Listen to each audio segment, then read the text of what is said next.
Important exam में आपका स्वागत है। अगर आप इम्पोर्टेंट एग्जाम में आपके एग्जाम में साइंस तो आती है, तो उसमें मैं बायोलॉजी के कुछ चैप्टर के इम्पोर्टेंट एमसीक्यू करा रहा हूँ। तो बायोलॉजी के इम्पोर्टेंट एमसीक्यू किस किस में आते हैं? अभी आपके एग्जाम आने वाले हैं, एनटीपीसी, जीडी के एग्जाम आने वाले हैं, और आरपीएफ के भी आने वाले हैं, और एएलपी के भी आने वाले हैं। मतलब पहली बात तो ये है कि जितने भी एग्जाम है उसमें अपने बायोलॉजी है, साइंस के क्वेश्चन बहुत ज्यादा पूछे जाते हैं। तो साइंस के क्वेश्चन पूछने के लिए मैं ये अपने जीव विज्ञान के जितने भी क्वेश्चन है ये करवाने वाला हूँ। Important chapter by chapter question होंगे ये। तो important chapter by chapter question होंगे, तो हम पहला चैप्टर देख लेते हैं। कौन सा पहला चैप्टर? ये है कि जीव विज्ञान की प्रमुख शाखाएं। जितने भी इंपॉर्टेंट क्वेश्चन होंगे इसमें वो सब अपन लोग करेंगे इसमें। अब आगे बढ़ते हैं वीडियो की तरफ। फर्स्ट क्वेश्चन देखते हैं पहले अपन। फर्स्ट क्वेश्चन क्या है? जितने भी अपन लोग एसएससी की तैयारी कर रहे हैं सभी में ये क्वेश्चन आएंगे। फर्स्ट में क्या है? फर्स्ट में है कि जो अपना विटीकल्चर है किसके रूप में जाना जाता है? सब्जियां, फूल और फल के उगने में, मछलियां और कीट, रेशम कीट के पालनों में, और अंगूर की खेती में। तो ये अपने किस में जाना जाता है? जो विटीकल्चर है, विटीकल्चर। तो विटीकल्चर हमारा किससे हो जाएगा? विटीकल्चर हमारा हो जाएगा अंगूर की खेती। अब इसको कैसे याद करें? विटीकल्चर को हम कैसे याद करें? विटीकल्चर को कैसे याद करेंगे? विटी विटी विटी मतलब खट्टी। अंगूर कैसे होते हैं? हमारे खट्टे होते हैं। तो विटी से खट्टे, हम अंगूर कैसे होते हैं? हमारे खट्टे। तो ये अपना फर्स्ट क्वेश्चन हो गया। सेकंड क्वेश्चन से पहले पहले हम ये देख लेते हैं कि इंपोर्टेंट क्या क्या है। इंपोर्टेंट में अपन लोग पढ़ लेते हैं क्या क्या है। इंपोर्टेंट में हमारा क्या हो जाएगा? जैसे अंगूर की खेती अभी मैंने बताया कि विटीकल्चर से होता है, तो विटीकल्चर, तो विटी मतलब हो जाता है कि विटी खट्टे, मतलब अंगूर खट्टे होते हैं। तो विटीकल्चर से विटीकल्चर से हो जाएगा, तो विटी विटी मतलब खट्टे, विटी खट्टी, अंगूर की खेती विटीकल्चर। अब ये है कि मधुमक्खी पालन का अध्ययन किससे होता है? मधुमक्खी पालन का अध्ययन किससे होता है? तो एपीकल्चर। मधुमक्खी पालन एपीकल्चर। एपी से हो जाएगा अपना क्या हो जाएगा? सेब हो जाता है। और मधुमक्खी, सेब कैसा होता है? मीठा। मधुमक्खी से हम लोग एपीकल्चर याद कर लेंगे। रेशम कीट का पालन सेरीकल्चर। रेशम कीट सेरीकल्चर। तो जो रेशम के कीट होते हैं वो क्या करते हैं? अपने जो रेशम निकाला करते हैं, तो वो इधर से उधर उनका रेशम निकलता फंसता चला जाता है, तो वो एक तरह से रेशम बन जाता है। इसी टाइप से रेशम किससे, मतलब पूछा जाता है कि किस पौधे से रेशम निकाला जाता है?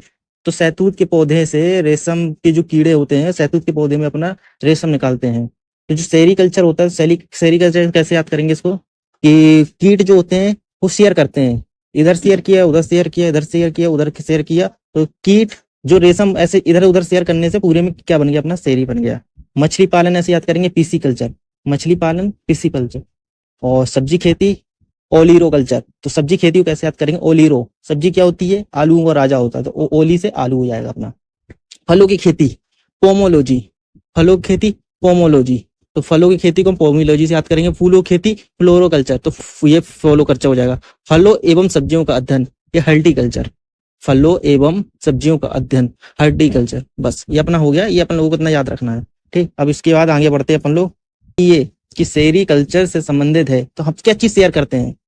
शेयर करते हैं रेशम कीट, करते हैं ना, रेशम कीट। तो शेयर जो कीट होते हैं इधर शेयर करते, उधर शेयर करते, इधर शेयर करते, उधर शेयर करते, तो हमारा क्या बन जाता है? एक रेशम बन जाता है। तो उसको हम सेरीकल्चर कहते हैं। ये हमारा इसका डी आंसर हो जाएगा। ठीक है, इसका ये हो गया। अब हम तीसरे क्वेश्चन पे जाते हैं। तीसरे क्वेश्चन पे क्या कह रहा है कि विटीकल्चर, मतलब विटीकल्चर किससे संबंधित है? विटीकल्चर हमारा किससे संबंधित हो जाएगा? सब्जी उत्पादन से? नहीं। अंगूर? नहीं। और ये रेशम कीट? नहीं। मछली प्रजनन? नहीं। तो विटीकल्चर से हमारा ये हो जाएगा अंगूर की खेती। अंगूर की खेती कैसे? बीटी मतलब खट्टी, बीटी मतलब खट्टी, खट्टी क्या होता है? अंगूर। बीटी खेती हमारा हो जाएगा। ठीक, अब अगला क्वेश्चन चौथे पे जाते हैं अपन लोग। चौथे पे हमारा क्या कह रहा है? चौथे पे हमारा बोल रहा है कि मधु के लिए मधुमक्खियों और छत्तों का पालन रखवाल कहलाता है। जो मधुमक्खियां हों उनको छत्तों का पालन का रखवाल क्या कहलाता है? क्या ये फ्लोरिकल्चर? फ्लोरिकल्चर फूलों का अध्ययन करते हैं, ये तो होगा नहीं। सेरीकल्चर, सेरीकल्चर अपन लोग शेयर करते हैं, तो ये कीटों का होता है। पीसीकल्चर, पीसीकल्चर अपना क्या होता है? मछली उत्पादन, पीसते हैं। ठीक है, वो मछली याद है। एपीकल्चर, जो एपीकल्चर होता है मधुमक्खियों के छत्तों का पालन करने के। अब इसके बाद आगे चलते हैं पांचवें क्वेश्चन पे। पांचवा क्वेश्चन क्या कह रहा है? पांचवा क्वेश्चन कह रहा है कि रेशम के रेशों के उत्पादन के लिए रेशम के कीटों के पालन को क्या कहते हैं? तो अभी अभी हमने कहा रेशम क्या करती है? इधर से उधर शेयर करती है। शेयर मतलब सेरीकल्चर। ये अपन को अभी पढ़ चुके हैं, तो अपन को याद है कि रेशम, रेशम से क्या हो जाएगा? सेरीकल्चर। रेशम से सेरीकल्चर। ठीक है, अब अपन को 5 क्वेश्चन कंप्लीट हो गए। छठवां क्वेश्चन क्या है? पौधे और पशुओं के जैविक घटकों जैसे फूल, फूल आना, पत्तियां निकलना या प्रशासन आदि के समय का अध्ययन क्या कहलाता है? लाइकेनोलॉजी, सिनेथोलॉजी, पोमोलॉजी, फिनोलॉजी। तो ये जो फूल पत्ती निकलते हैं तो इनको क्या कहते हैं अपन लोग? फिनोलॉजी कहते हैं, फिनोलॉजी। इसका 6 वाले का आंसर बी हो जाएगा, फिनोलॉजी कहते हैं इसको। फिनोलॉजी होते हैं। अगर इसके बारे में कुछ जानना है तो इसके बारे में थोड़ा सा पढ़ लेते हैं, ये फिनोलॉजी के बारे में पढ़ लेते हैं। फिनोलॉजी में क्या बोल रहा है? फिनोलॉजी में ये बोल रहा है कि इसके अतिरिक्त पौधे तथा पशुओं की जैविक घटनाओं में फूल आना, पत्तियां निकलना है, इसको फिनोलॉजी में, फिनो। ठीक, जैसे कि अपन लोग याद करने के लिए याद रख सकते हैं कि साबुन को घोल में जब फेना निकलता है, फेना निकलना या पत्तियां निकलना या फूल निकलना, इससे हम लोग फेनोलॉजी से याद कर सकते हैं इससे। ठीक है, और अपन लोगों को जैसे ये अदर पार्ट पढ़ना है, ये 4 ऑप्शन के बारे में पढ़ना है। 4 ऑप्शन क्या क्या हो जाएंगे? ये लाइकेनोलॉजी, इसके अतिरिक्त लाइकेन का अध्ययन किया जाता है। लाइकेनोलॉजी में लाइकेन का अध्ययन किया जाता है। पाइकोलॉजी में इस शाखा के अंदर शैवालों का अध्ययन किया जाता है। और अगर मैं कवकों के अध्ययन को क्या कहते हैं, कवकों के, तो उसको माइकोलॉजी कहते हैं। कब अगर शैवाल का पूछा तो शैवाल में पाइकोलॉजी हो जाएगा, और कवक में पूछा तो माइकोलॉजी हो जाएगा। अब साथ में क्वेश्चन के ऊपर चलते हैं। विज्ञान जिसमें शरीर की संरचना का अध्ययन किया जाता है उसको क्या कहते हैं? पोलियोबोटनी, साइटोलॉजी।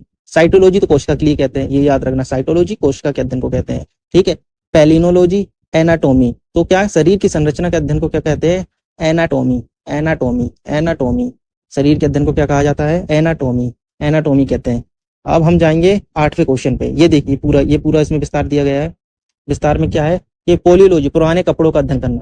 सॉरी, तो ये पोलियोलॉजी, पोलियोलॉजी पुराने पेड़ों का अध्ययन करना। जो पुराने पेड़ होते हैं उसके अध्ययन करने के लिए पोलियोलॉजी, पोलियोलॉजी। पोलियो मतलब एक बूंद, अगर याद करने के लिए बोले तो एक बूंद पोलियो की डाल दोगे, तुम किस पे डालेंगे? एक बूंद। जो भी अपने क्या कहते हैं जल की बात, पानी की बात करते हैं, एक बूंद डाल दो पेड़ों में, डाल दो, जिससे तो पुराने पेड़, मतलब वो पुराने पेड़ हो तभी सूख रहे हैं, तो इससे याद रखते हैं पोलियोलॉजी पुराने पेड़, पोलियोलॉजी पुराने पेड़। साइटोलॉजी मैंने अभी बताया कोशिका विज्ञान का अध्ययन करने को कहते हैं। साइटोलॉजी कोशिका विज्ञान के अध्ययन को। एंथिकोलॉजी पौधों के परागण का अध्ययन करने के लिए। एंथिकोलॉजी पौधों के परागण का अध्ययन करने के लिए। ठीक है, अब 8वें क्वेश्चन के लिए और चलते हैं। 8वां क्वेश्चन क्या कह रहा है कि पौधों के विभिन्न पहलुओं के वैज्ञानिक अध्ययन को कहा जाता है। पौधों के विभिन्न पहलुओं के वैज्ञानिक अध्ययन को कहा जाता है बायोफ्राटा, जंतु विज्ञान, वनस्पति विज्ञान, जैव औद्योगिक। अगर बायो पढ़ी होगी तो जो अपन लोग पौधों के वैज्ञानिक अध्ययन को क्या कहते हैं? वनस्पति विज्ञान कहते हैं, जिसमें अपन लोग पौधों के बारे में जानकारी लेते हैं। इसको याद कर लो। ठीक है, अब अपन लोग क्या पढ़ेंगे? नाइन्थ का क्वेश्चन का आंसर पढ़ेंगे। 9th क्वेश्चन क्या कह रहा है?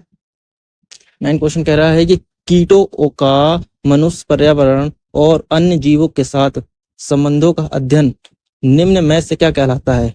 माइकोलॉजी, मैंने आपको बताया माइकोलॉजी अपन लोग कवकों के अध्ययन को कहते हैं। ठीक है, तो इसमें क्या कह रहा है? कीटों के मनुष्य। अब कीटों का मनुष्य बोल दिया गया है ना, तो एंट हमेशा जिसमें आ जाए ना, एंट में आ जाएगा। कीटों का मनुष्य, एंटोमोलॉजी। कीटों का मनुष्य, एंटोमोलॉजी का। 10वें क्वेश्चन पे चलते हैं। 10वां क्वेश्चन क्या कह रहा है? थियोलॉजी किससे संबंधित है? मछली के अध्ययन, मछली का अध्ययन हम पढ़ चुके हैं, पिसिकल्चर से। सर्प, उभयचर का अध्ययन, कीटों का अध्ययन, पक्षियों का अध्ययन। तो ऑर्थोनोलॉजी, ऑर्थोनो मतलब से उड़ रहे हैं, जो चीज उड़ रहे हैं उनको कहते हैं ऑर्थोनोलॉजी। तो पक्षियां उड़ते हैं, पक्षियां जब उड़ते हैं तो इनको कहते हैं ऑर्थोनोलॉजी। तो हम याद कर लेंगे ऑर्थोनोलॉजी को पक्षियों के अध्ययन को कहते हैं। ऑर्थोनोलॉजी पक्षियों के अध्ययन को कहते हैं। ठीक है, अब हम पढ़ेंगे, ये देखिए इसमें ये पूरा दिया गया है कि विज्ञान की वह कुछ शाखाएं। ऑर्नियोलॉजी पक्षियों के अध्ययन के लिए, हेर्पेटोलॉजी सर्प और उभयचरों का अध्ययन के लिए, तो हर्पेटोलॉजी सर्प के लिए, हर्पेटोलॉजी सर्प और उभयचरों के लिए। ठीक है, एंटोमोलॉजी कीट के अध्ययनों के लिए, एंटोमोलॉजी कीटों के अध्ययन के लिए, और एक्निथियोलॉजी मछलियों के अध्ययन के लिए। ये मछलियों के अध्ययन के लिए है एक्नोथियोलॉजी, शायद इसी को उसको वो भी बोला जाता है, अपन लोग पिसिकल्चर भी बोलते हैं इसको। हमने अभी 10 क्वेश्चन करा दिए। अगर आप इस वीडियो को शेयर करते हैं, सब्सक्राइब करते हैं, लाइक करते हैं, अगर इसमें व्यूज अच्छे आते हैं तो मैं शायद 2nd क्वेश्चन इसी के इंपॉर्टेंट क्वेश्चन कराऊं, नहीं तो अगला चैप्टर के क्वेश्चन कराऊं। और धीरे धीरे मैं डेली एक चैप्टर करा के आपकी पूरी बायो खत्म कर दूं। और अगर आपकी पूरी बायो में पूरी बायो के जितने भी क्वेश्चन इंपॉर्टेंट हैं, बायो के पूरे इंपॉर्टेंट क्वेश्चन में करा दूं आपके, और कंप्लीट हो जाए।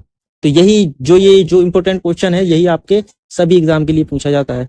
तो अगर आप इसको शेयर कर दे दोस्तों को, जो न्यू है, जिनको पता नहीं है कैसे याद करें कैसे नहीं, तो उससे आप लोग सीख सकते हैं। बस वीडियो को देखना है एक बार, कुछ नहीं सिर्फ देखना है, इससे अपन लोगों को पूरे वीडियो को याद हो जाएंगे। ठीक, अगर मैं इंपॉर्टेंट के लिए बता दूं, इंपॉर्टेंट के लिए इतना याद कर लो इम्पोर्टेंट में, थोड़ा बहुत अगर आपको याद करना है, ये इम्पोर्टेंट के लिए ये चीज याद कर लो, इंपॉर्टेंट के लिए ये चीज अपन लोग याद कर लेंगे, तो इससे अपन लोग कई सारे क्वेश्चन, यही कुछ क्वेश्चन पूछा जाता है। अगर आपको और इंपॉर्टेंट वीडियो चाहिए आप सब्सक्राइब कर लें, साथ में शेयर करें, लोगों से शेयर कराएं। ठीक है, थैंक यू। अगली वीडियो के लिए इंतजार करें और सब्सक्राइब करें। अगर इस वीडियो में अच्छे रिस्पॉन्स मिलेगा तो मैं अगली वीडियो जल्दी लाऊंगा। Thank you.